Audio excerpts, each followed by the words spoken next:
Novels T V YouTube channel پر آپ سب کو خوش آمدید کہتی ہوں۔ چینل کو سبسکرائب کر کے بیل آئیکن کلک کر لیں تاکہ تمام نئی ایپیسوڈ پر وقت ملتی رہیں۔ آج میں آپ کے لیے ناول یہ عشق مشکل ہے کہ لاسٹ ایپیسوڈ لے کے آئی ہوں۔ ماہے ماہے اپنے نام کی پکار پر کچن میں کام کرتی وہ چونکی اور جلدی سے سامان کیبنٹ میں چھپایا تھا۔ عالم میں یہاں ہوں۔ یہاں کیا کر رہی ہوں؟ اس کے آٹے میں گندے ہاتھ دیکھ کر اس کے ماتھے پر شکنیں پڑیں۔ اس کا ہاتھ تھام کر اسے سنک کے پاس کھڑے کر کے وہ خود اس کے ہاتھ دھونے لگا۔ ایسا کیا کر رہے ہیں؟ کام ہی تو کر رہی ہوں، اس نے منہ بسورا، مگر مقابل پر ذرا فرق نہیں پڑا تھا۔ عالم مجھے کام کرنے دینا۔ وہ اسے مکمل اپنے حصار میں لیے اس کے دونوں ہاتھوں کو اپنے ہاتھ میں تھامے صاف کر رہا تھا۔ تمہیں کام کرنے کی کوئی ضرورت نہیں ہے، بس ہے نا یہاں کام کرنے کے لیے؟ اس کے فکر مند انداز پر وہ مسکرا اٹھی۔ آپ اتنی فکر کیوں کرتے ہیں میری؟ مجھے کچن میں کام کرنے والوں کی زیادہ فکر ہے، بیچاروں کو ڈبل محنت کرنی پڑتی ہے۔ دانتوں تلے لب دبائے وہ سنجیدگی سے کہتا پیچھے ہوا، جبکہ اس کی بات پر منہ کھولے اس نے حیرت سے عالم کو دیکھا۔ ہاؤ مین عالم! ایک تو میں کچھ کہتے کہتے اس نے دانتوں تلے زبان دباتے خود کو بات مکمل کرنے سے روکا تھا۔ کہتے رہیں جو کہنا ہے، میں اپنی مرضی کروں گی۔ ناک سکیڑے اس نے عالم کو انگوٹھا دکھایا۔ اس کی شرارتی انداز پر وہ ہنس پڑا۔ نہ کام کرو جانا، تھک جاؤ گی۔ آپ جائیں اوپر، کام کریں اپنا، پلیز نا عالم۔ نچلا ہونٹ باہر نکالے اس نے معصوم بننے کی بھرپور ایکٹنگ کی تھی۔ عالم کو اس پر رج کے پیار آیا تھا۔ اس کا چہرہ تھامے وہ باری باری اس کے گالوں پر پیار کرتے اس کے چہرے کو سرخ کر گیا۔ ایک نمبر کے، اف جائیں نا آپ۔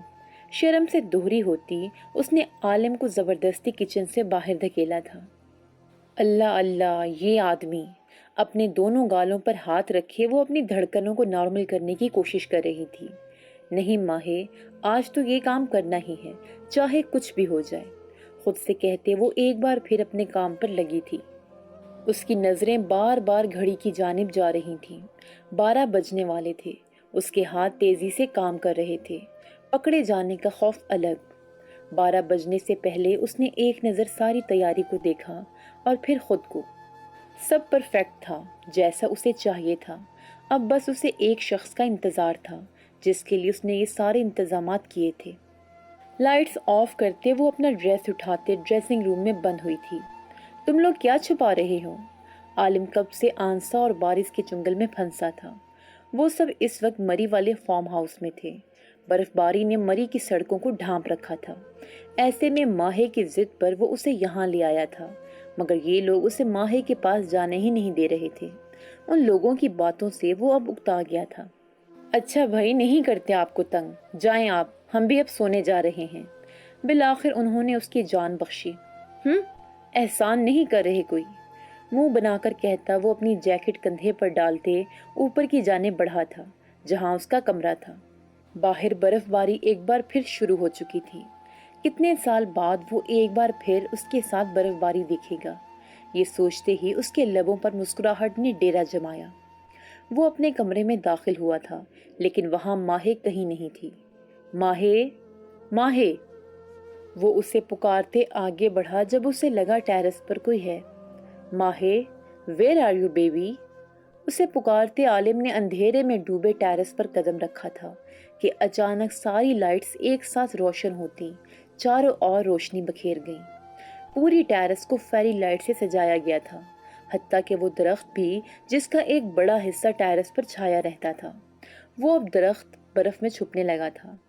Happy birthday to you! اس کی سماعتوں میں ماہے کی آواز ٹکرائی۔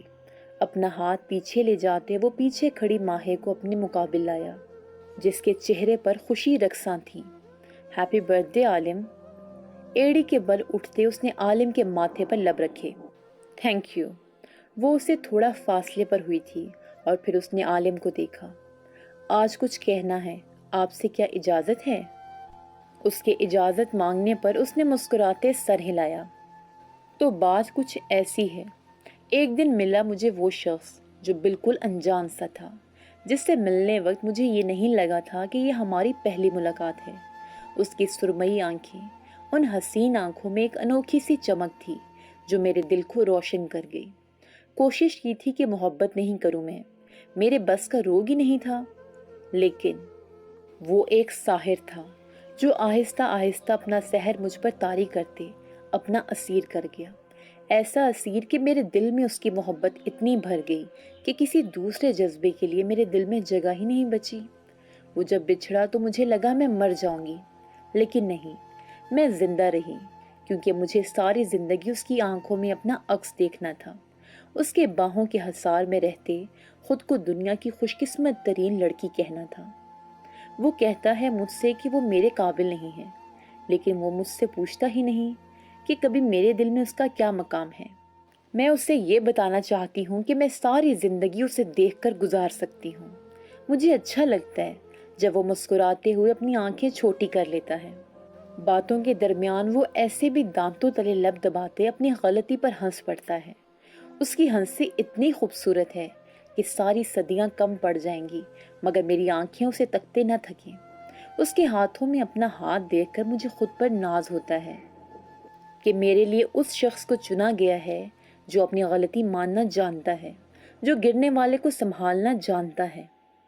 وہ کہتا ہے کہ وہ ایک اچھا انسان کبھی نہیں رہا، لیکن میں کہتی ہوں کہ اس کے سوا مجھے کبھی کوئی اچھا ہی نہیں لگا۔ اس نے ایک بار مجھ سے پوچھا تھا کہ کتنی محبت کرتی ہوں میں اس سے، تب میں نے کہا تھا نا کہ میں جان دے سکتی ہوں اس کے لیے۔ وہ ہنسی تھی اور اس کی ہنسی کی جل ترنگ فضا میں گونجتی چلی گئی۔ آج میں کہتی ہوں کہ مجھے اس سے اتنی محبت ہے کہ میں اپنے حصے کی ساری خوشیاں اس کے قدموں میں ڈھیر کر دینا چاہتی ہوں۔ میں چاہتی ہوں وہ کبھی نہ روئے، وہ میری خوشی کی وجہ بنا ہے، میں اس کے سکون کی وجہ بننا چاہتی ہوں۔ ایک شخص ہے ابتہاج عالم، میں اس کی متاع جام بننا چاہتی ہوں۔ میں اس سے بے انتہا محبت کرتی ہوں اور میں اسے صرف خوش دیکھنا چاہتی ہوں۔ عالم کی آنکھیں نم ہوئیں۔ میری حیات، میری آنکھوں کا نور ہو تم۔ آگے بڑھ کر عالم نے اسے خود میں بھینجا تھا۔ میری آتی جاتی دھڑکنوں کی امین ہو تم، تمہارے بغیر یہ ساکن ہو جاتی ہیں۔ اس کے ماتھے پر لب رکھے وہ اپنے ماتھے سے اس کا ماتھا ٹکا گیا۔ ماہے نے نرمی سے اس کے گال پر بہتے آنسو صاف کیے تھے۔ یہ آنسو تشکر کے آنسو تھے۔ اس کا ہاتھ تھامے وہ ٹیبل تک آئی تھی جہاں موجود کیک ان دونوں کے نام سے جگمگا رہا تھا۔ ماہے کی عالم کو سالگرہ مبارک۔ وہ مسکرایا تھا۔ وہ ساری زندگی ماہے کا عالم بن کر گزارنا چاہتا تھا۔ اس کی پہچان ایسے ہو کہ وہ ماہے کا عالم ہے۔ کیک کاٹتے اس نے ان شفاف نگینوں جیسی آنکھوں میں دیکھا تھا۔ میرے ساتھ ڈانس کریں گے عالم؟ آسمان سے گرتی برف کو دیکھتے وہ اپنا ہاتھ اس کی جانب بڑھا گئی، جسے تھامنے میں اس نے ایک لمحہ نہیں لگایا تھا۔ کھلے آسمان تلے عالم کا ہاتھ تھامے وہ اس لمحے کو کھل کر جینا چاہتی تھی۔ اسے کمر سے تھام کر عالم نے اسے اپنے قریب کیا تو وہ اس کے کندھے پر اپنا ہاتھ رکھ گئی۔ ایک دوسرے کی آنکھوں میں آنکھیں ڈالے وہ اب آگے پیچھے اس کا ہاتھ تھامے عالم نے اسے گول گھمایا تھا۔ برف اب ان کے بالوں پر گرتی جا رہی تھی۔ ماہے نے اس کے گلے میں باہیں ڈالے، اس کے گال سے اپنا گال مس کیا تھا۔ اپنے باہوں کا حصار اس کے گرد مضبوط کرتے وہ اس کے کان کے قریب جھکا۔ دل من رفت، ان لفظوں پر وہ دل نشین سا مسکرائی۔ مجھے یہ سننا ہے، وہ بھی آپ کی آواز میں۔ ایک اور فرمائش، جو حکم میرے آقا۔ سر کو خم کرتے وہ حکم بجا لایا۔ کھلکھلا کر ہنستے اس نے اپنا سر عالم کے سینے پر ٹکاتے خود کو اس کے حوالے کیا تھا۔ مما، یہ آپ کیا بول رہی ہیں؟ بنفشے کی بات پر وہ ایک جھٹکے سے اپنی جگہ سے اٹھا تھا۔ ایسا بھی کچھ نہیں بولا میں نے جو ایسے ریئیکٹ کر رہے ہو تم۔ ایسا آپ کو لگتا ہے مما؟ اس میں ایسی کون سی برائی ہے ابان؟ ان کی بات پر اس نے اپنا ماتھا مسلا۔ مما، یہ بات آپ کے ذہن میں کس نے ڈالی ہے؟ کیا مطلب کس نے ڈالی ہے؟ تم یہ کہنا چاہتے ہو کہ میری اپنی کوئی سوچ نہیں اور میں دوسروں کے اشاروں پر چلتی ہوں؟ بنفشے کو برا لگا تھا۔ مما، بالکل بھی نہیں یار، کیا ہو گیا ہے؟ بنفشے کے قدموں میں بیٹھتے وہ بے بس ہوا تھا۔ آبان، پلوشا اچھی لڑکی ہے۔ لڑکی کا تو پتہ نہیں، لیکن میرے لیے وہ چھوٹی بچی ہے۔ بس کر دو، 19 سال کی لڑکی کو بچی کہتے ہو؟ شرم کرو کچھ۔ بالکل بھی شرم نہیں کرنے والا میں۔ جب اس کے ماں باپ اور اسے اعتراض نہیں تو تم کیوں اعتراض کر رہے ہو؟ ان کی بات پر اس نے سر اٹھا کر انہیں دیکھا۔ بات بڑوں تک پہنچ گئی ہے اور آپ مجھے اب بتا رہی ہیں؟ ہاں تو مما، آبان کیا ضروری ہے کہ ماضی کے پیچھے حال خراب کیا جائے؟ وہ اس کی ماں تھی، وہ کس حوالے سے مسترد تھا اس سے بہتر کون جان سکتا تھا۔ میرب ٹھیک ہو جائے گی، آبان تمہارا اس سب میں کوئی قصور نہیں میرے بیٹے۔ اس کے سر پر ہاتھ رکھتے بنفشے نے نرمی سے اسے سمجھایا تھا، پلوشا چھوٹی ضرور ہے لیکن وہ سمجھدار ہے اور سب سے بڑھ کر تم سے محبت کرتی ہے، تمہاری عزت کرتی ہے۔ اگر رشتے میں یہ دونوں چیزیں ہوں تو زندگی سنور جاتی ہے آبان۔ آگے فیصلہ تمہارے ہاتھ میں ہے، کوئی زبردستی نہیں ہے۔ اس کا ہاتھ تھپکتے وہ اسے گہری سوچوں میں گم چھوڑ کر چلی گئی تھی۔ 6 مہینے بعد حویلی کے لان کو خوبصورتی سے سجایا گیا تھا۔ برقی کمکموں سے دلہن کی طرح سجی حویلی دیکھنے والے کو مبہوت کر رہی تھی۔ آج ان کی زندگی میں خوشیوں بھرا دن طلوع ہوا تھا۔ وائٹ گولڈ کامدار شرٹ اور غرارے میں ملبوس ماہے عالم کا چین و سکون برباد کر گئی تھی۔ کوئی اتنا پیارا کیسے ہو سکتا ہے؟ اس کے پاس آتے اس نے ذرا جھک کر سرگوشی کی۔ ماہے نے ایک نظر اسے دیکھا۔ کوئی اتنا بے شرم کیسے ہو سکتا ہے؟ مسز عالم، ایک تو بندہ آپ کی تعریف کر رہا ہے اور آپ، اس نے دانستہ بات ادھوری چھوڑی۔ بندہ جو ہر دوسرے منٹ آ کر بنا کسی کی موجودگی کا لحاظ کرے اظہار کرتا پھرا ہے، اسے میں اور کیا کہوں مسٹر عالم؟ اس نے دانتوں تلے لب دبایا۔ اسے جوروں کا غلام کہیں، بے شرم کہنا تو بنتا ہی نہیں۔ آپ کا یہ عاشق آپ کے عشق میں گوڈے گوڈے ڈوبا۔ بس عالم، وہ جانتی تھی وہ اسے ایسے ہی تنگ کر رہا ہے۔ سب کیا سوچ رہے ہوں گے، اتنا بڑا آدمی کیسے فلرٹ کر رہا ہے؟ کیوں کہیں گے فضول میں؟ بیوی سے فلرٹ نہیں کروں گا تو کیا پڑوسن؟ سوچیے گا بھی نہیں، ورنہ۔ ماہے کی تنبیہ پر اس نے دونوں ہاتھ کھڑے کیے۔ میری مجال، میں ایسا کچھ سوچوں؟ نہ بابا نہ۔ اس کے انداز پر ماہے کھلکھلا کر ہنستی۔ ان دونوں کو ایسے دیکھ کر بنفشے نے صدقے دل سے ان دونوں کی دائمی خوشیوں کی دعا کی تھی۔ آپ جائیں لالا کے پاس اور میں لاتی ہوں اپنے لالا کی دلہن کو۔ مجھے اپنی دلہن کو تو ٹھیک سے دیکھنے دو۔ اس کے منہ بسوڑنے پر ماہے نے اس کے ہاتھ پر ہاتھ مارا۔ جاتا ہوں نا، خفگی سے کہتے وہ وہاں سے آبان کو لینے بڑھا تھا، جبکہ وہ مسکراتے اوپر پلوشا کے پاس آئی تھی، جو اس وقت پسٹل کلر فراک پر نکاح کا دوپٹہ اوڑھے نظر لگ جانے کی حد تک حسین لگ رہی تھی۔ ماشاءاللہ، ماہے نے بے اختیار کہا تھا۔ آج تو آبان لالا گئے کام سے، ہے نا ماہے؟ آنسا کے شرارتی انداز پر جہاں وہ دونوں ہنسی تھیں، وہیں پلوشا نے شرم سے سر جھکایا تھا۔ دل میں ایک ڈر بھی تھا کہ جب سے نکاح کی بات ہوئی تھی اس کا ایک بار بھی آبان سے آمنا سامنا نہیں ہوا تھا، اور اب جب وہ اپنے تمام حقوق اس کے نام کرنے والی تھی، دل خوف سے سمٹا جا رہا تھا۔ آنے والے وقت کا سوچ کر اس کی ہتھیلیاں بھیگی تھیں۔ کچھ ہی دیر بعد مولوی صاحب کے آنے کا شور اٹھا تھا۔ عالم اور واسق اس کے دائیں بائیں بیٹھے تھے۔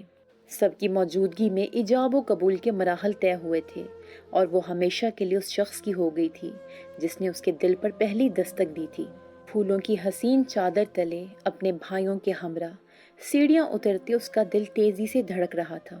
دور شادی کے گیت اس کے کانوں سے ٹکراتے اس کے حسین چہرے پر مسکراہٹ لانے کا سبب بنے تھے۔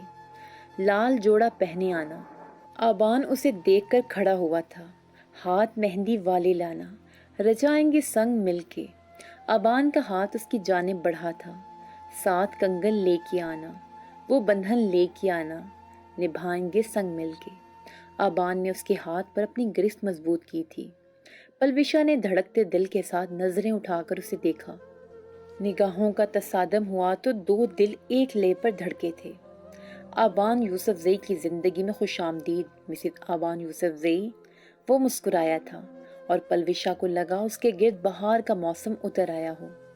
انہیں خوش دیکھ کر ماہے نے عالم کے بازو پر سر ٹکایا تھا۔ سب کچھ مکمل ہو گیا تھا۔ طویل مسافت کے بعد خوشی سے جھومتی تتلیاں ان کے گرد رقصاں تھیں۔